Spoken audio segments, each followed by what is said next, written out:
Эфир Абхазского телевидения продолжается. Вы смотрите информационный выпуск Амшекшара. Здравствуйте. Сегодня в выпуске. Абхазия и Башкортостан укрепляют сотрудничество в сфере туризма. Что обсуждали туроператоры двух республик? В канун 81-й годовщины Великой Победы руководство республики и столицы поздравляет ветеранов.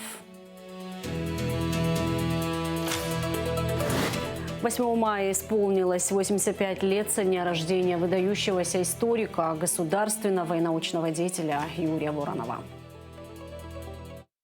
Президент Абхазии Бадра Гунба и президент Российской Федерации Владимир Путин обменялись поздравлениями с 81-й годовщиной Победы в Великой Отечественной войне.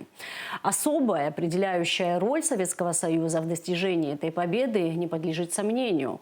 Попытки пересмотра исторической правды, умаления подвига советского народа или искажения событий тех лет недопустимы и должны встречать решительный отпор.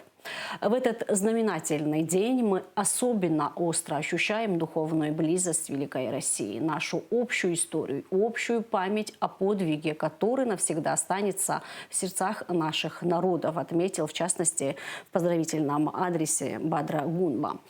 Владимир Путин также выразил убеждение, что закаленные на полях сражений славные традиции дружбы и взаимопомощи будут впредь служить надежной основой для укрепления российско-абхазских союзнических отношений, станут нравственным ориентиром для новых поколений.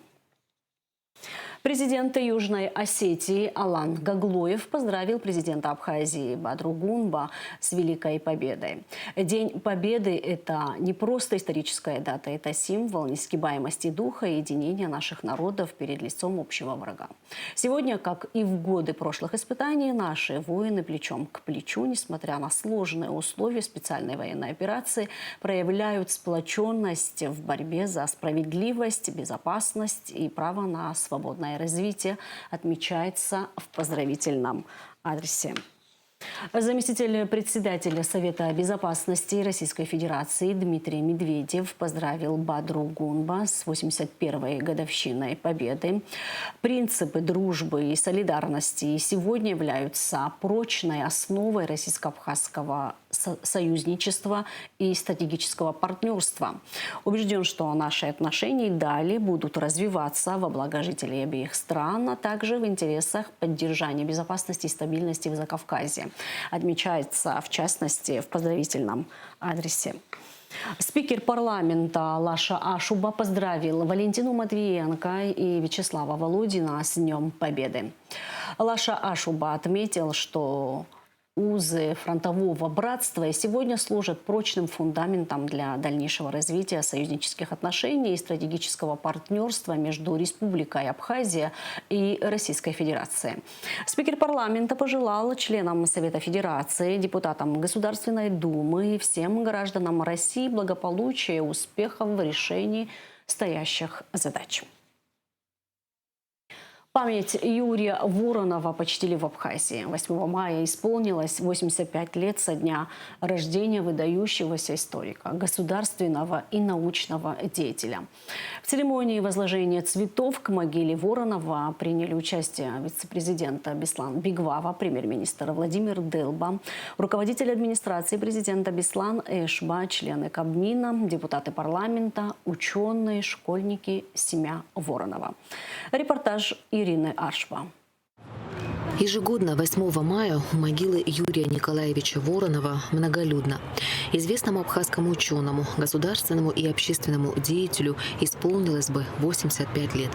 Невозможно переоценить вклад Юрия Воронова в исследование доисторических, античных и средневековых древностей Абхазии, в том числе Киласурской стены.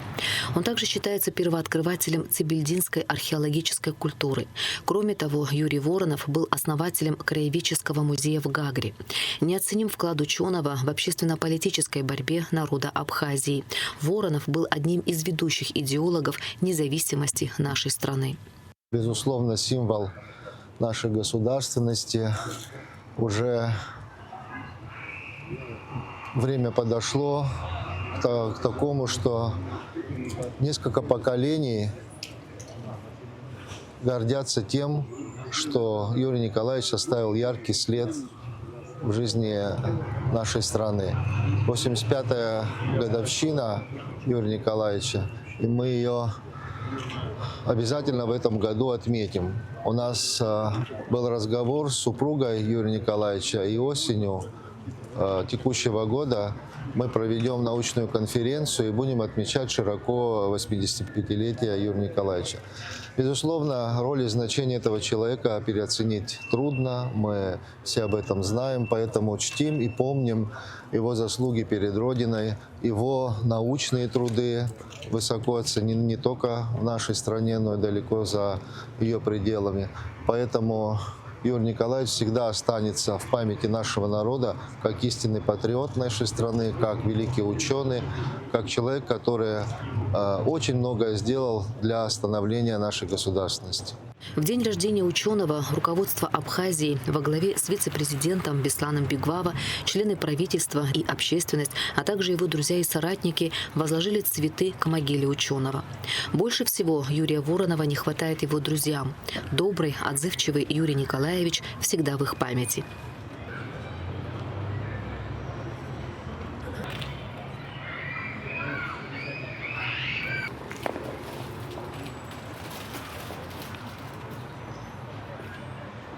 Он был великолепным ученым, выдающимся ученым, который сделал много для истории Абхазии, особенно в период Средневековья, античности, его книги.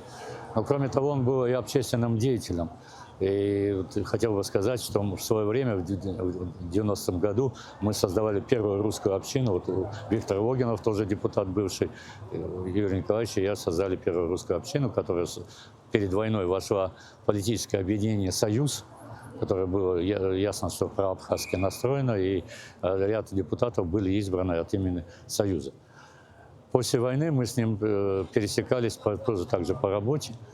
К сожалению, вот эта трагическая случайность, потому что его бурная деятельность очень сильно мешала определенным людям, поэтому он так погиб. И сегодня мы, вспоминая его, я вот хотел бы сказать, что 20 лет тому назад я как раз на этом месте открывали памятник, я тогда вел это собрание, можно сказать. И как-то так, знаете, удивительно быстро время летит. 20 лет, вот я сегодня иду, думаю, неужели это было? И все равно в памяти Юрий Николаевич всегда остается, был, будет, потому что это действительно был и ученый, и человек.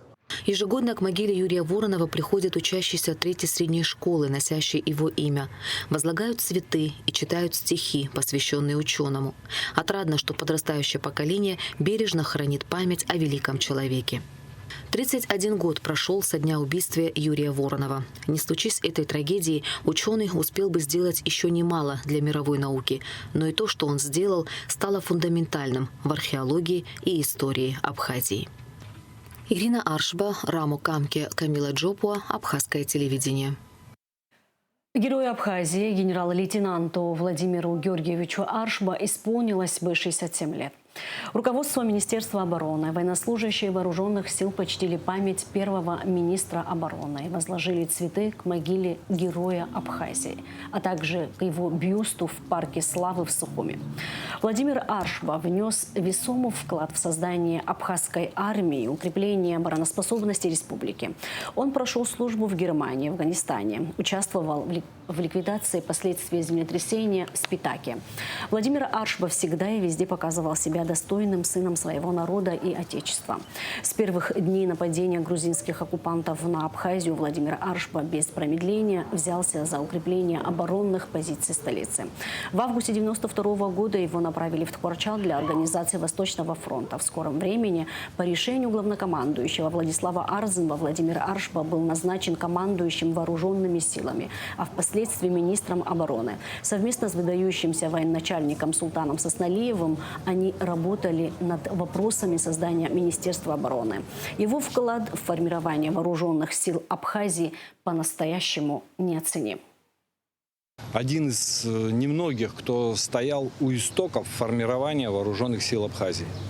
Начиная с полка внутренних войск с января месяца 1992 года Владимир Георгиевич занялся формированием предтечи вооруженных сил, предтечи Министерства обороны Абхазии. я был командиром роты полка внутренних войск во 2-м батальоне. Мой командир непосредственно был Владимир Георгиевич, командир батальона. Когда вопрос встал о защите государства, и армия Грузии, это Мхидриони и генерал Ланчава, пытались войти, это в феврале месяце 92 года. Тот момент, о котором у нас в истории немного молодежи знает об этом и говорят тоже, к сожалению, нечасто и немного. Около 4000 вооруженные силы Грузии, костяком которого были мхидрионовцы и войска Госсовета, вел их в Абхазию генерал Ланчава, командующий внутренними войсками Грузии. И нас тогда, наверное, человек 400-500 было. Мы смогли под его командованием организовать оборонительный рубеж по реке Ингур, начиная с нижней зоны и наверх до моста непосредственно через речку Ингур. На той стороне была сгруппирована сила, которая в разы превосходила нас. Но гений военачальника, его способность и возможность найти общий язык с людьми, потому что в тот момент еще не было у нас армии как таковой. Были отдельные отряды самообороны. Нам удалось не пропустить их на территорию Абхазии. Противостояние длилось около 2-2,5 месяцев. Мы не дали возможность зайти войскам Грузии на территорию Абхазии. В момент начала Отечественной войны народа Абхазии в августе 1992 года первым организовал оборону на Восточном фронте.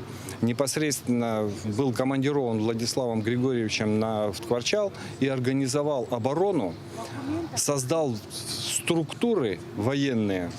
Это Владимир Георгиевич Ашба. Его друзья, соратники пришли отдать память этому человеку, который внес огромный вклад в создание и обороноспособности, и вооруженных сил, и в конечном итоге нашего государства Абхазии в том виде, в котором она сегодня существует. Премьер-министр Абхазии Владимир Делба и председатель правительства Российской Федерации Михаил Мишустин обменялись поздравлениями с Днем Победы.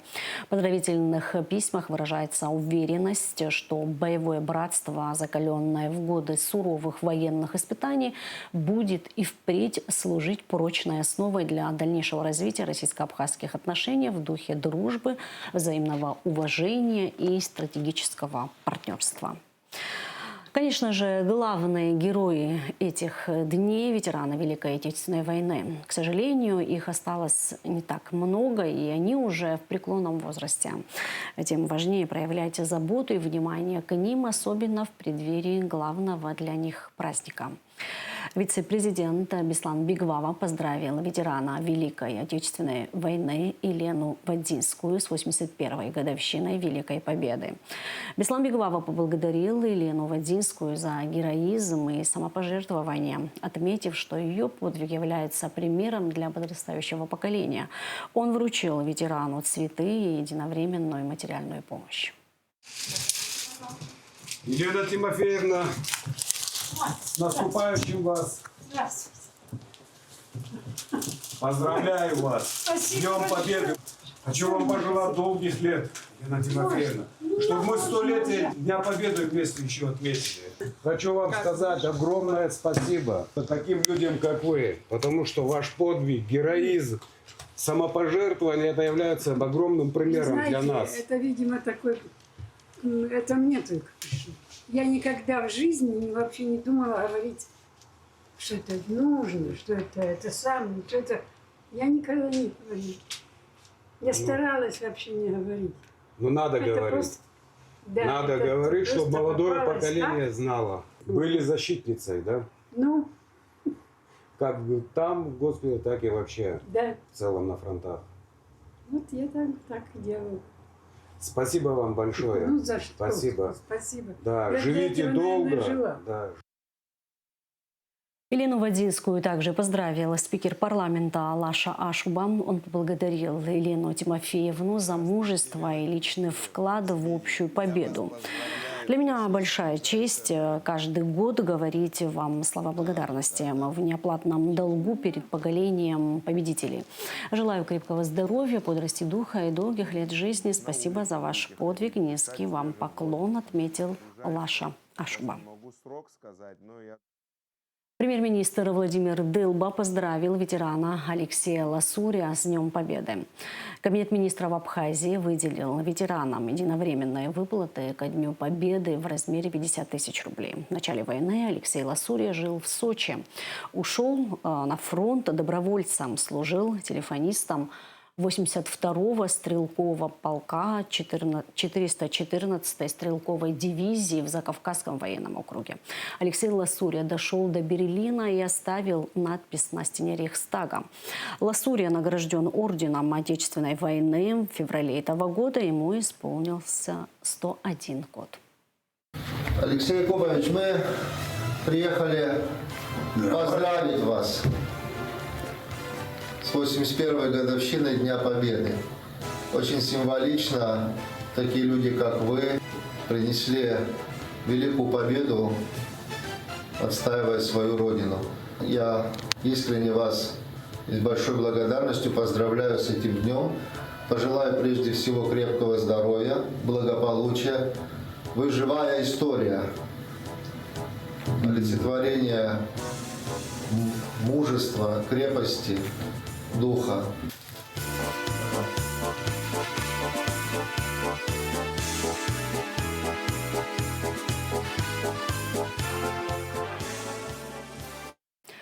Руководитель администрации президента Беслана Ишба поздравил ветерана войны Нону Дорофееву с Днем Победы.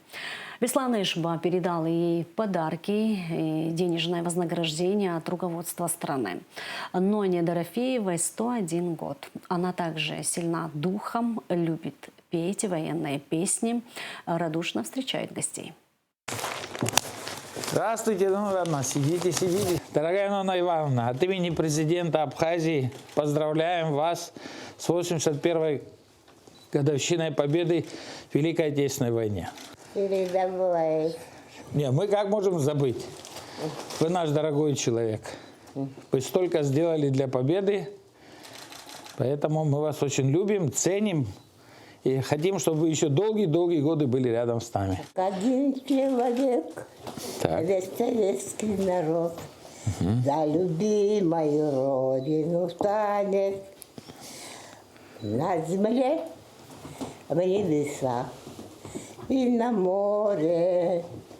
Наш напев и немощь, и суров. Будьте всегда здоровы, будьте всегда с нами. Мы очень рады, что вы вот в таком хорошем, приятном настроении находитесь. Нону Дорофееву также поздравили глава администрации Сухума Тимур Агрба и председатель СКС Дмитрий Ося. Они вручили ей подарки и поблагодарили за вклад в победу. В преддверии Дня Победы глава Сухума Тимур Агрба посетил ветерана Великой Отечественной войны Нону Дорофееву. Глава столицы вместе с председателем Сухумского городского собрания Дмитрием Ося лично поздравили ее, вручили подарки и поблагодарили за вклад в победу. Нонна Ивановна, здравствуйте. Сидите. Не вставайте. А я хочу. Хотите? Вдвоем справимся. Да, сфотографируемся с вами вот так. Станцевать хотела. Станцевать? Ну, споем сегодня. Желаем вам крепкого здоровья, обязательно. И поздравляем вас с 81-й годовщиной Победы. Хотели сказать вам большое спасибо за все, что вы сделали для нас, для будущих поколений. Мы это все ценим и хотели бы, чтобы все долгое время вы были рядом с нами. В августе Ноне Дорофеевой исполнится 102 года. На фронт Нона Дорофеева уходила совсем юная девушка, ей было 18 лет. В 1945 году она участвовала в боях на подступах к столице Германии и была награждена медалью за взятие Берлина. Будучи совсем молодой девушкой, Нона Дорофеева прошла через все тяготы самой страшной войны, унесшей жизни миллионов людей. Сегодня в нашей стране ей оказывают почести как одному из немногих оставшихся в живых свидетелей Великой Победы. Она радостно принимает гостей, желает всем самого главного – мира. А еще любит петь, особенно военные песни, которые в этот день с ней пели и те, кто помнит и чтит подвиг бесстрашных ветеранов. Это день победы. Власти Сухума подчеркивают, что поддержка ветеранов – это не акция к памятным датам, а ежедневная работа. Ведь пока живы такие люди, как Нона Дорофеева, жива связь поколений, которая не позволяет истории превратиться в сухие строки в учебниках. В канун праздника вице-премьер и министр внутренних дел Роберт Киут поздравил с Днем Победы ветерана Илью Христианова. Роберт Киут отметил, что в наше время фашизм опять поднимает голову, но у нас у всех общая задача – полный разгром неофашизма, который пытаются возродить враги России вопреки великой победе наших отцов и дедов, сказал Киут. Ветеран Илья Христианов поблагодарил за поздравления, рассказал, что, несмотря на преклонный возраст, чувствует себя отлично. Развитие туристических связей обсудили в Минтуризма. На встрече министра Астамуралогу с туроператорами из Башкортостана и Абхазии речь шла об увеличении туристических потоков, сотрудничестве, перспективе расширения транспортного сообщения. Делегация из Башкортостана представляли Маргарита Балычева, министр внешнеэкономических связей и конгрессной деятельности и представители башкирских турфирм. Аэлита Арутюнян расскажет подробности. Приветствуя гостей на абхазской земле, министр туризма Астамуралогу отметил, что Башкортостан помогал Абхазии в самые сложные военные годы и сейчас оказывает республике поддержку. Он особо подчеркнул важность налаживания авиасообщения между Сухумом и Уфой, добавив, что страна рассчитывает на большой поток башкирских туристов. Мне понравилась та фраза, которую вы вчера сказали, что мы думаем над тем, чтобы частоту увеличить, потому как понятно, что есть туристы, но есть и деловые контакты, встречи. Нашим людям важно, чтобы частота рейсов была более регулярной, чтобы мы могли в неделю несколько раз посещать Башкирию и ваши граждане Абхазию. Я слышу, что наши туроператоры уже между собой даже знакомы, значит, есть какие-то контакты. Мы, в свою очередь, безусловно, рассчитываем на хороший туристический поток из республики и абсолютно убежден в том, что и нашим людям будет интересно посетить Башкирию. Министр внешнеэкономических связей и конгрессной деятельности Республики Башкортостан Маргарита Балычева отметила, что сотрудничество Абхазии и Башкирии набирает обороты. Развиваются совместные проекты, открываются абхазо-башкирские культурные центры. Маргарита Балычева также отметила, что развитие такого сотрудничества весьма важно для правительства региона. Мы понимаем, что то, что делают наши руководители, это в части развития инфраструктуры, в части других направлений, эти вопросы уже налажены, и сотрудничество здесь ведется и по линии Российской Федерации, и по линии Республики Башкортостан. А нам, нашим коллегам, нашим министрам нужно теперь брать за руки коллег, в одну руку туроператоров, в другую руку наших главных редакторов, представителей СМИ, и вместе с ними вот так приезжать и за руку здесь уже налаживать эту работу. Поэтому сегодня с нами коллеги из туристического агентства «Алтын-Юл».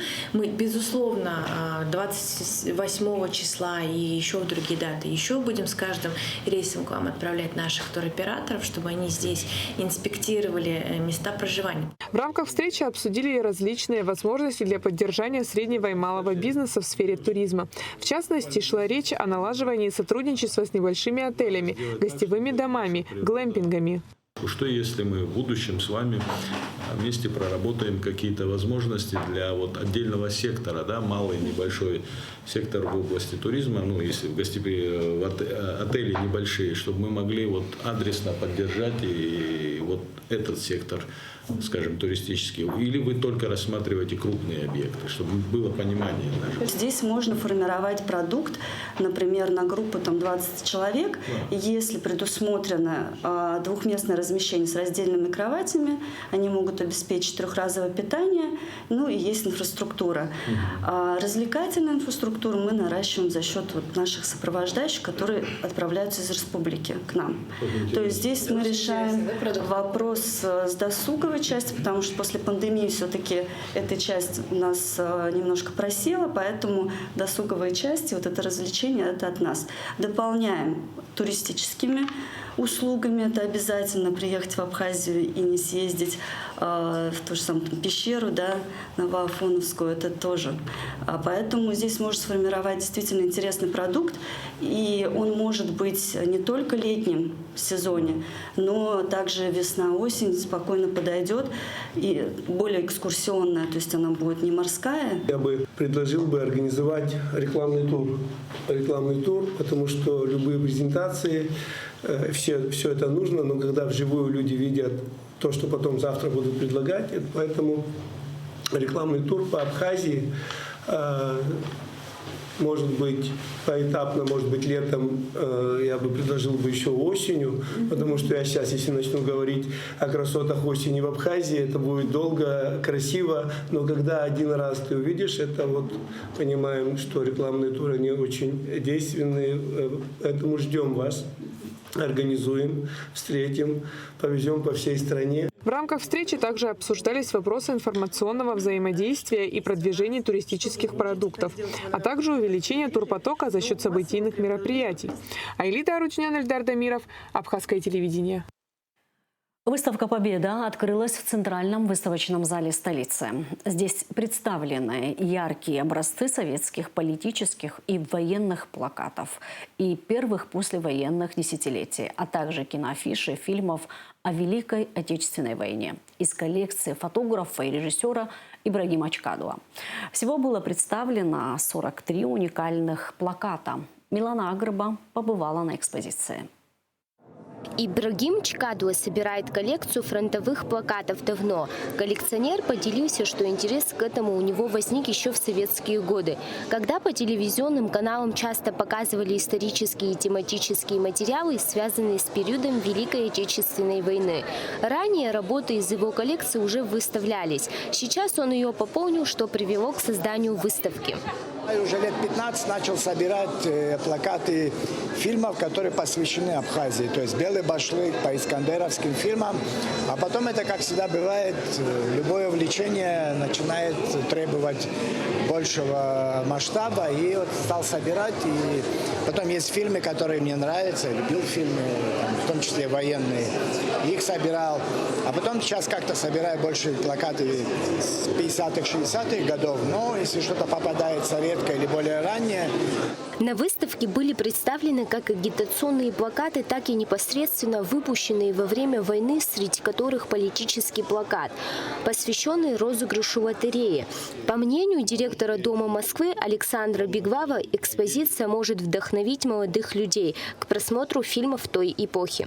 Народ пережил огромную трагедию, но добился великой победы. И наша большая задача – чтить память наших старших. И самое главное – передать ее молодому поколению. И в этом смысле считаю проведение подобных мероприятий крайне важным, актуальным, в особенности для молодого поколения. Отношение к Великой Победе и Второй мировой войне не повсеместно наполнено должным уважением. С сожалением заметил посол России в Абхазии Михаил Шургалин. А в некоторых странах дело доходит даже до запрета такого символа, как Георгиевская лента. Отношения союзничества и стратегического партнерства, которые существуют между нашими странами, это не просто слова, а это показатель того единства народов двух стран, выражением которой является в том числе и ваше сегодняшнее присутствие на открытии этой прекрасной выставки. Поздравляю с наступающим праздником Днем Победы. Всем добра, всем мира, благополучия. Ценность этой выставки заключается в том, что она представляет собой общую для всех историю. Экспозиция будет интересна в любом другом городе или стране, поскольку является документом эпохи, отражающим, как люди переживали трудности и поддерживали друг друга в сложное время, и служит ярким примером сохранения исторической памяти. Это, так сказать, память не только о великом советском кино, которое было действительно великим, но вообще память о той великой, ушедшей, к сожалению, от нас цивилизации, которая называлась Советский Союз. Это память о тех временах и, наверное, большая заслуга Ибрагима Чикадова в том, что он как может сохраняет вот это вот наследие. Мероприятие организовано Домом Москвы в Сухуми при поддержке правительства Москвы, Департамента внешнеэкономических и международных связей города Москвы и Московского дома соотечественника. Милана Агарба, Давид Хашиг, Абхазское телевидение. Память советских летчиков почтили в Гудауте. К мемориалу, установленному в Центральном парке города в честь погибших в 1943 году во время битвы за Кавказ пилотов, возложили цветы представители районной администрации, общественности, школьники. Монумент, выполненный в форме падающей звезды, был реконструирован и торжественно открыт в июне 2025 года. В селе Мархяул состоялось торжественное открытие отреставрированного памятника героям Великой Отечественной войны. Почтить память павших героев пришли глава администрации Гулрыбского района Саид Харази, главы сельских администраций, представители районного собрания, совета старейшин, школьники. Памятник был открыт в 1989 году, однако со временем потребовалось его обновление. На нем заменили памятные плиты, провели освещение, благоустроили прилегающую территорию.